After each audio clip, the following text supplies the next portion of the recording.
코로나19 팬데믹으로 인해서 개인과 사회, 산업 모든 분야에서 가장 크게 달라진 점을 꼽자면 어떤 게 있을까요? 먼저 사회 전반적으로 디지털 기술 도입과 활용이 활발해졌다는 점일 겁니다. 기업의 디지털 전환이 가속화되는 가운데 기업 간 디지털 격차도 커지고 있습니다. 이런 상황에서 중소기업은 어떻게 변화에 대처해야 할까요? 오늘 고용브리핑 365에서 모범 사례를 보여주고 있는 태림산업의 오경진 사장에게 직접 들어보겠습니다. 어서 오십시오. 네, 안녕하세요. 저는 태림산업의 오경진이라고 합니다. 저희는 자동차 부품 회사고요. 자동차 조향장치에 들어가는 핸들에 들어가는 기계 부품을 생산하고 있습니다. 핸들과 바퀴를 연결하는 부품이라서 운전자의 안전과 운전 품질에 큰 역할을 하고 있고요. 매출은 한 300 정도 되고 직원은 한 120명 정도 되는 일반적인 그리고 전형적인 자동차 부품 회사라고 할 수 있습니다. 네. 이 자동차 업계도 전기차로 그리고 자율주행차로 시대가 좀 옮겨가고 있는 그런 상황이잖아요. 이렇다 보니까 당연히 부품 공급 시장 역시도 좀 변화가 많을 것 같아요. 네, 자동차 업계도 뭐 배터리 같이 전기차에 많이 들어가는 그런 업계는 많이 호황이고요. 그렇죠. 그런데 엔진이나 미션, 트랜스미션 같은 시장은 앞으로 시장성에 대해서 없어질지 아니면 더 많아질지 고민부터 해서 언제 사라질지 네, 많은 고민들이 그러실 것 있습니다. 같아요. 네. 그래서 일부 회사들은 사람을 못 구해서 큰일인 회사들도 있고요. 또 다른 회사는 뭐 저희 같은 회사들은 또 줄어드는 일감 이런 것 때문에 고용을 유지하는 것도 참 걱정이 많습니다. 네. 그리고 저희가 근무하고 있는 동네는 이제 창원이거든요. 네. 경남에 있는 창원이라는 도시인데 인구 100만이 넘는 특례시임에도 불구하고 네. 인력난이 있을 만큼 많이 어려움을 겪고 있습니다. 네. 그래서 지역 뭐 하는 일 이런 거에 따라서 여러 종류의 인력량이 있는 것 같습니다. 특례신데도 인력난이 있다라고 말씀하신 것처럼 이게 지방으로 갈수록 인력난이 더 심하지 않을까 싶어요. 네, 맞습니다. 특히나 저희 같이 창원 시내 안에 있는 회사도 이렇게 힘들지만 네. 그 위성도시, 지방에 있는 위성도시는 그런 것들이 더 심하고요. 네. 특히나 뭐 기술 인재 확보도 쉽지 않습니다. 최근에 이제 대한상공회의소에서 조사한 결과를 보면 수도권 청년 구직자 10명 중에 7명은 지방 근무를 기피한다고 하더라고요. 그렇죠. 그래서 이제 지역의 인재 역시 이제 직장을 찾아서 수도권으로 많이 떠나고 있습니다. 이렇다 보니까 이제 한정된 인력이 회사에서 꼭 맞는 인재를 찾는 거는 진짜 어려운 일인 것 같아요. 네, 그러니까요. 그래서 중소기업에서 인재 확보를 하려고 더 노력을 하고 있는데 어떤 노력들을 좀 기울이고 있나요? 뭐 많이 이제 저희가 쓰는 용어 중에 하나가 다기능 교육이라는 게 있습니다. 이제 새로운 일과 환경에 유연하게 대처하려면 인력을 양성을 해야 되고, 네. 그러면 다른 일을 하더라도 혹은 다른 회사에 가시더라도 쉽게 이제 적응할 수 있는 기회를 제공하는 게 중요하고요. 그래서 뭐 쉬운 예로는 다기능 교육은 이제 한 장비를 다룰 수 있는 사람이 다른 장비를 이렇게 운용할 수 있게 한다던가, 단순 생산을 하시던 분들이 그런 품질을 검사를 할 수 있게 하던가, 이런 게 이제 어떻게 보면 작은 규모의 다기능 교육인데요. 네. 근데 최근에는 이제 그 뭐 스마트 팩토리 아니면 디지털 전환 이런 것들이 일어나면서 그런 쪽에 이제 예전에는 단순 노무를 했던 것들을 데이터를 분석하고 좀 더 나은 가치를 만들거나, 이런 쪽도 다기능 종류의 하나라고 할 수 있습니다. 네. 자동차 부품과 관련해서 디지털 전환이라고 하면 시청자분들 크게 와닿지 않는 분야일 것 같기도 해서요. 이게 어떤 겁니까?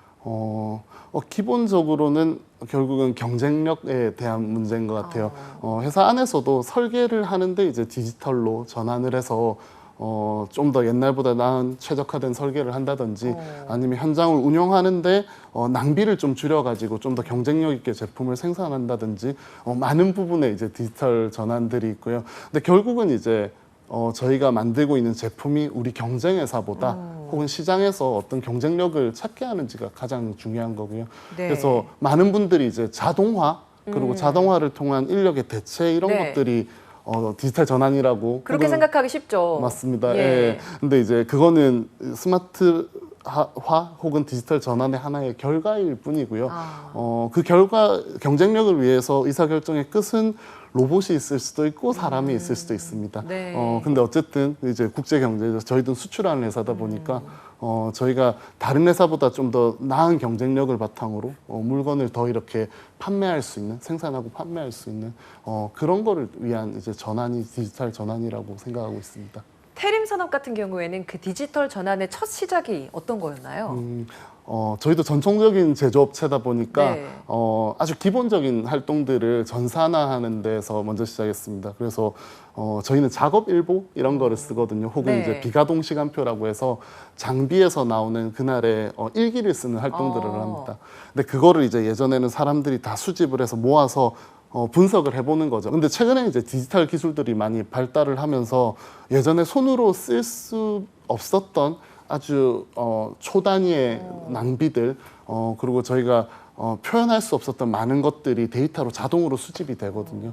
그래서 그런 것들에서 아주 기본적이래 원래 제조에서 하던 일을 전산화하고 전산화하는 좀 더 자동화된 나은 시스템을 바탕으로 고민하고 사람들이 의사결정을 좀 더 낮게 하는 그런 쪽으로 시작을 했습니다. 예. 그 디지털화 되지 않았다면 그냥 흘려보낼 수도 있는 그런 정보들인데 이걸 다 잡아내서 더 분석을 할 수 있는 정보로 활용을 하시는 거잖아요. 그렇다면 이게 회사에서는 굉장히 유용한 정보가 됐겠네요. 네, 그럼요. 방금 말씀드린 것처럼 예전에는 몰랐던 이 경험들과 인사이트들을 네. 많이 받을 수 있습니다. 최근에는 그래서 저희가 아까 기초적인 뭐 비가동 시간표나 생산 일보 이런 것들을 전산하는데 그런 경험들이 쌓이다 보니까 더 적극적으로 데이터들을 활용하고 있고요. 네. 뭐 예를 들어서 뭐 생산 수량에 맞춰서 얼마의 인원을 어떠한 방법으로 이렇게 배치를 하는지 혹은 이제 저희가 제조 그 설계를 함에 있어서 옛날하고 과하게 설계가 돼가지고 많은 비용이 더 들고 있지는 않는지 이런 뭐 저희는 오버 엔지니어링이라고 표현하는데 그런 것들에서 좀 더 많은 경험을 쌓고 있고요. 그게 이제 저희 제품의 품질이나 가격적으로 반영이 돼서 경쟁력을 찾아가고 있습니다. 다른 중소기업에서도 이런 고민 분명히 하고 계실 것 같아요. 먼저 경험을 하신 선구자로서 어떤 조언을 좀 해주실 수 있다면 어떤 게 있을까요? 네.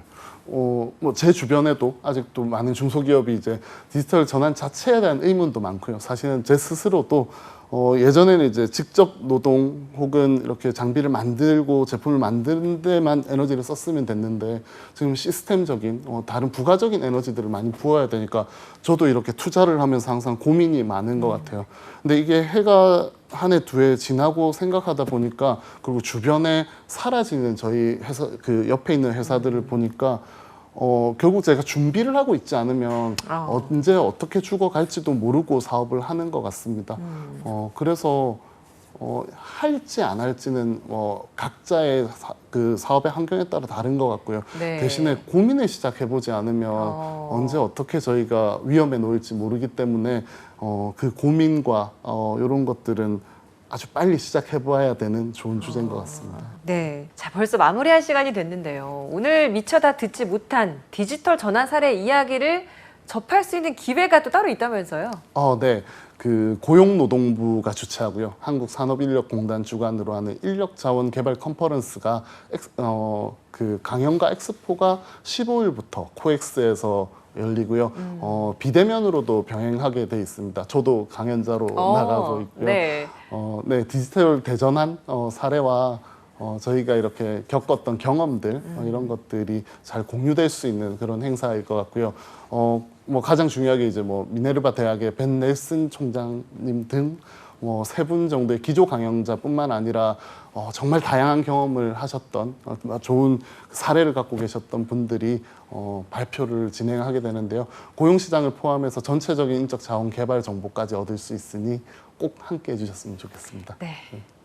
거스를 수 없는 시대의 흐름이 된 디지털 대전환, 대기업뿐 아니라 중소기업의 동참도 선택의 여지가 없는 상황입니다. 하지만 현실적 여건으로 어려움이 큰 만큼 정부의 뒷받침이 필요해 보입니다.